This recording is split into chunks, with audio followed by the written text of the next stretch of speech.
Bonjour à toutes et à tous. Aujourd'hui, on va s'intéresser à un sujet étrange, original, mais qui a beaucoup de données scientifiques très intéressantes à nous procurer, à nous donner. Alors, y a-t-il un lien entre la pratique, j'insiste, la pratique d'une religion et l'espérance de vie? Et si oui, lequel? Alors la question peut paraître étrange, surtout que j'ai dit qu'il y avait des données scientifiques à ce sujet. Comment est-ce qu'on a pu mettre de l'argent dans cette question-là? Bah, c'est pas si étrange que ça quand on est psychologue ou psychiatre. C'est d'ailleurs souvent des psychiatres ou des psychologues qui font ce type d'études, bah, parce qu'il y a un aspect évidemment social, sociétal, psychologique qui est majeur. Alors, en France, c'est un peu compliqué, hein, c'est un peu un sujet tabou, la religion.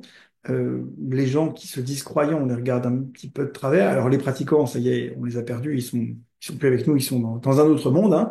Voilà, c'est des gens perdus, quoi. Euh, c'est pas forcément d'ailleurs le cas dans tous les pays, loin de là. Et du coup, bon, en France, on a cette idée que c'est des gens qui sont un petit peu hostiles à la science, anti-science, suspicieux vis-à-vis de la médecine, des médecins, des vaccins, des choses comme ça. Donc on pourrait se dire que peut-être ils ont une espérance de vie plus faible que la moyenne. Et en fait, les résultats de ces études sont relativement univoques, en fait, complètement univoques. On peut même dire c'est des données acquises de la science maintenant. Et on est plus maintenant à essayer de comprendre en détail pourquoi, plutôt que de se poser la question, est-ce que ce lien existant est vrai ou pas? Alors, quel est ce lien? C'est que plus vous pratiquez une religion, plus votre espérance de vie va être élevée. Oui, ça peut paraître étonnant, mais c'est une donnée acquise de la science.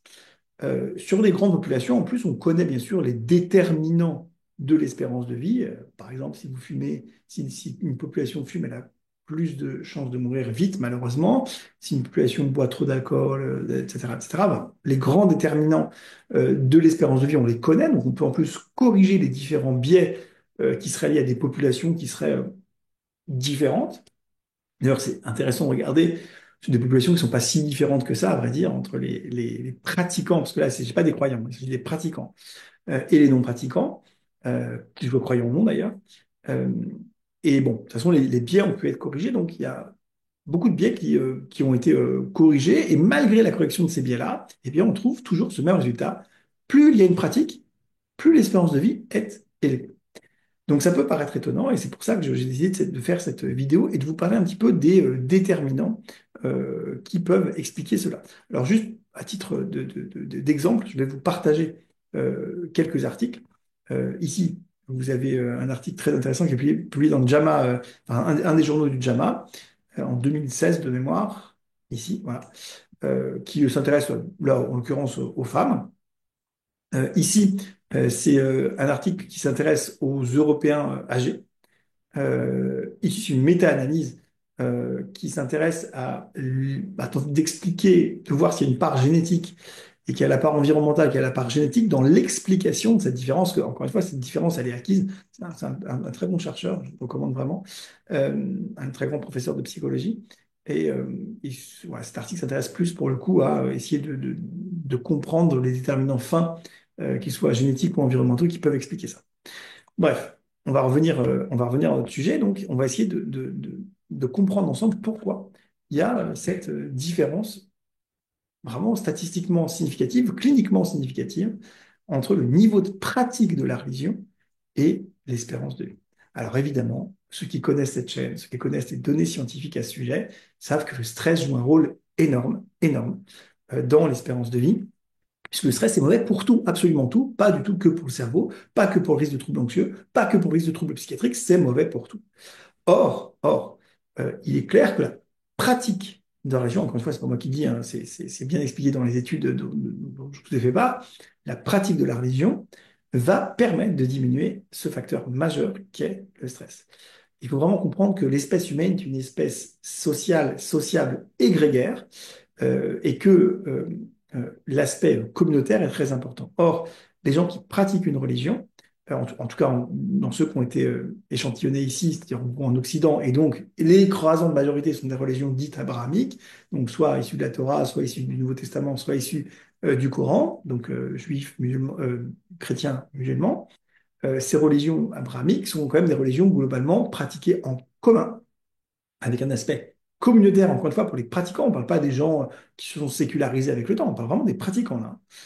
Et donc, c'est des gens qui se retrouvent pour prier tous les jours ou trois, quatre fois par semaine pour, donc, encore une fois, prier. Donc, ça va créer un groupe humain. Et ça, rien que ça, se sentir appartenir à un groupe humain cohérent et homogène, c'est quelque chose, qu'on le veuille ou non, que ce soit gentil ou méchant, c'est pas le sujet. C'est quelque chose qui est rassurant, apaisant. On a besoin de se sentir faire partie d'un groupe, c'est comme ça. Alors peut-être qu'on peut dire que notre espèce est archaïque, d'avoir besoin de ça. Ce que vous voulez, ce n'est pas le sujet. C'est vraiment les faits. Donc ça, c'est une première chose. Deuxième chose, il y a bien sûr la pratique de la prière, qui est une forme de méditation, à vrai dire, pour la plupart des religions, euh, et qui va permettre d'avoir un temps qui va être d'ailleurs un temps régulier. La régularité est très importante dans la diminution du stress, hein, dans l'amélioration de l'espérance de vie et de la qualité de vie. Cette régularité, ce moment, entre guillemets, pour soi, mais en communauté, de sentiment d'union, est quelque chose qui va être de nature à diminuer aussi le stress, au moins pendant cette période, et puis éventuellement même un peu au-delà de cette période. Donc, c'est tout simplement des gens qui bénéficient de bénéfices secondaires, quelque part, de leur mode de vie.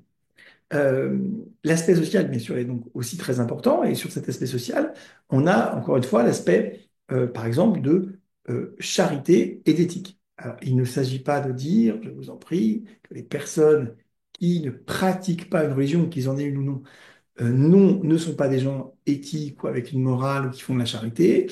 Simplement, les études ont démontré que quand la pression sociale communautaire s'exerce, les personnes religieuses font plus de charité et ont plus de comportements moraux, et notamment pas de vol et de mensonges, que les gens qui n'ont pas cette pratique religieuse.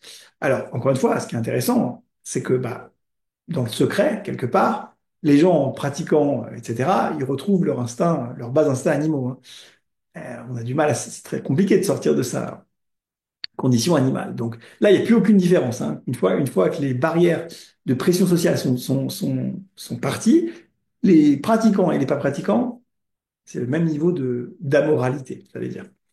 Enfin, tout ça pour dire que malgré tout, dans un contexte du coup bah, de pression sociale, parce qu'on appartient à une communauté, hein, la communauté, il y a des aspects positifs, des aspects considérés comme négatifs, eh bien, il y a plus de charité, il y a plus de bienveillance, il y a des comportements plus qualitatifs sur le plan de la sociabilité, et donc ça va encore améliorer, amplifier cet effet du bien-être, du sentiment communautaire. euh, euh, voilà. Il y a aussi, bien sûr, l'idée que si on est malade, alors soit c'est une épreuve que Dieu nous envoie, donc bah, on va essayer de tout faire pour être à la hauteur du Dieu auquel on croit, soit bah, de toute façon Dieu va nous aider dans notre épreuve, donc voilà, c'est aussi rassurant, etc.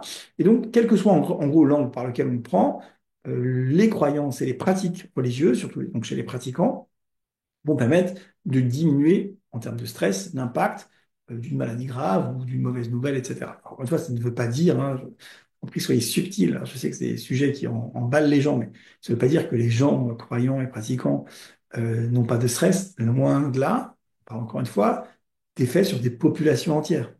Bien sûr, vous connaissez quelqu'un qui était hyper pratiquant et qui est mort à 25 ans. Oui, bien sûr, bien sûr. On parle de population entière. Euh, voilà. Il y a, comment dirais-je aussi, encore une fois, l'aspect temporel, c'est-à-dire que j'en ai parlé un petit peu, mais cet aspect de temporalité extrêmement rigide, l'heure de la prière, les fêtes toujours au même moment, toujours les mêmes rituels, toujours les mêmes trucs, ça a un effet aussi anxiolytique chez les gens qui pratiquent et qui, bah, encore une fois, vient se rajouter aux autres effets anxiolytiques dont on a parlé précédemment. Il y a aussi tout l'aspect fin de vie, tentative de suicide dont on pourrait aussi parler pendant des heures, mais tout ça pour vous dire que globalement, il n'y a pas besoin de faire un appel à une divinité ou je ne sais quoi pour expliquer pourquoi les gens pratiquant une religion ont une espérance de vie plus élevée, même après avoir corrigé les biais connus, habituels dans ces études. Ce n'est pas étonnant, c'est pour des raisons psychologiques, sociologiques, anthropologiques, psychiatriques, tout à fait évidentes, Et il faut, pardon, mais il faut être de mauvaise foi pour ne pas reconnaître cela. Alors on peut dire, oui, mais bon, les religions, ça apporte le malheur sur Terre. Vous pouvez dire ce que vous voulez, c'est pas la question. La question, c'est qu'il faut accepter les données scientifiques telles qu'elles sont. Moi, j'avais fait une vidéo un petit peu dans le même objectif de répondre à des gens qui se réclament de l'esprit critique, qui se réclament de la science, mais qui, quand il s'agit de leur idéologie, n'ont que faire de l'esprit critique et de la science. J'avais fait une vidéo sur la circoncision à ce sujet. Avant l'attentat en Allemagne de cet apostat anti-religieux, anti-islam qui a, qui a fait un attentat en Allemagne pour protester contre son pays d'accueil parce qu'il le considérait comme complice de l'invasion migratoire islamiste dangereuse. Eh bien, avant même cette vidéo-là, qui ont mis l'accent sur, enfin, qui ont mis les projecteurs sur cette communauté extrêmement radicalisée, anti-religieuse, alors anti-musulmane, mais pas que anti-musulmane, anti-religieuse en général. J'avais fait une vidéo, parce que je m'étais déjà intéressé à sa communauté-là, j'avais fait une vidéo sur la circoncision pour leur expliquer que ce qu'ils racontaient, soi-disant au nom de la science, des droits de l'homme, etc., de la psychologie, des conséquences, etc., c'était scientifiquement faux. Alors, pourquoi des gens manifestement vraiment intelligents, au départ, je pense sincèrement bienveillants, vraiment, qui ont envie d'user leur esprit critique pour s'interroger eux-mêmes, mais aussi pour interroger les autres, et je n'y vois aucun inconvénient. Il n'y a aucun problème à ce qu'un croyant se rende compte que ses croyances ne sont pas basées sur la science, parce que concrètement, il n'y a aucune, en tout cas à ma connaissance, il n'y a aucune croyance qui tient 5 minutes lorsqu'il s'agit de démontrer la véracité soit de l'existence de Dieu, soit la véracité de leur religion. C'est pas, en tout cas, moi, à ma connaissance, il n'y a aucune religion qui a réussi à démontrer ça scientifiquement avec les méthodologies qu'on a actuellement. Et je ne vois pas comment ce serait possible, à vrai dire. Donc, inciter les gens à se rendre compte que leurs croyances, en tout cas, s'ils sont d'accord pour s'interroger eux-mêmes, eh bien, n'est pas basé sur des données scientifiques, c'est très très bien, c'est pas le sujet. Bravo, bravo, c'est très très bien. Euh, alors, faut pas pousser les gens, parce qu'attention, le déni a un intérêt aussi. Il y a des gens qui peuvent être très bien dans leur déni, et si on les bouscule et qu'on les sort de leur déni, ça peut créer des gens notamment radicalisés, anti-religieux, dangereux. Euh, et donc, faut pas non plus pousser trop fort. Faut essayer d'avoir une pédagogie qui soit tranquille, quoi. Et donc, voilà, cette vidéo, je l'ai aussi faite pour ces mêmes personnes-là, et surtout pour les personnes qui les suivent, qui sont peut-être pas radicalisées au point de ces personnes-là, pour leur dire, voilà, ce trajet, cette direction que vous prenez d'interroger vos croyances et de les confronter aux données scientifiques, c'est très très bien. Enfin, c'est très très bien si vous le souhaitez, encore une fois. Mais ne vous radicalisez pas au point de ne pas voir les données scientifiques qui vont dans le sens de certaines pratiques religieuses ancestrales ou de la pratique de la religion en général. D'accord? J'ajouterais même que, pour faire plaisir à ces détracteurs de la religion, que moi je trouve que ces études-là, elles vont tout à fait dans le sens de démontrer que si l'effet de la croyance et de la pratique de la religion était dû à Dieu, donc ça suppose que, vu qu'il n'y a pas vraiment de différence entre les trois grandes religions monothéistes, ça voudrait dire que soit les trois dieux des trois religions monothéistes sont le même Dieu, mais qui s'en moquent de la religion, et donc, ces gens qui pratiquent une religion spécifique, ils pourraient se dire, du coup, à quoi bon pratiquer une religion spécifique, puisque manifestement, si ça vient de Dieu, le fait que j'aille mieux, j'ai pas besoin de pratiquer une religion, il suffit juste, en tout cas, il faut en pratiquer une des trois, donc ça veut dire que la mienne n'est pas forcément la vraie. Bon, vous voyez ce que je veux dire? C'est quelque chose qui est interrogeant pour les croyants. C'est-à-dire que cette donnée-là n'est pas forcément une bonne nouvelle pour les croyants qui pensent que l'espérance de vie des pratiquants, elle est augmentée grâce à leur Dieu ou leur religion. Ça marche pas comme ça, en tout cas, parce que leur religion serait vraie.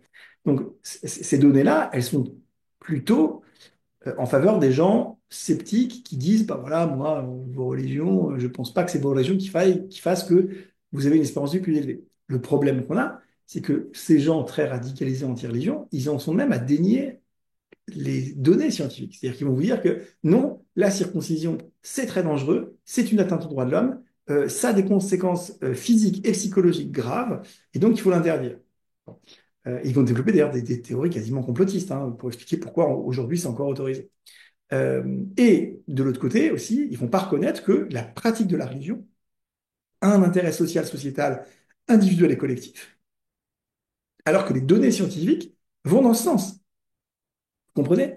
Donc, euh, si, comment vous dire, la radicalité, que ce soit des pro-religion, anti-religion, ou d'ailleurs les pro ou anti telle idéologie, parce qu'en fait, il s'agit toujours d'idéologie à la fin. Essayez de ne pas trop vous radicaliser parce que ça altère votre capacité à voir les données scientifiques. Ça va créer un biais permanent où vous allez chercher à confirmer ce que vous croyez, un biais de confirmation majeur, et vous n'allez pas voir le reste de la littérature scientifique. Donc, ouvrez-vous, détendez-vous, interrogez vos croyances ou pas, restez dans le déni si ça vous fait du bien. Il n'y a aucun problème à ça. Juste simplement, ne vous radicalisez pas bêtement. Euh, enfin, ne vous radicalisez pas tout court, à vrai dire. Écoutez, j'espère que ça vous aura intéressé. Moi, je vous dis à très bientôt dans une prochaine vidéo.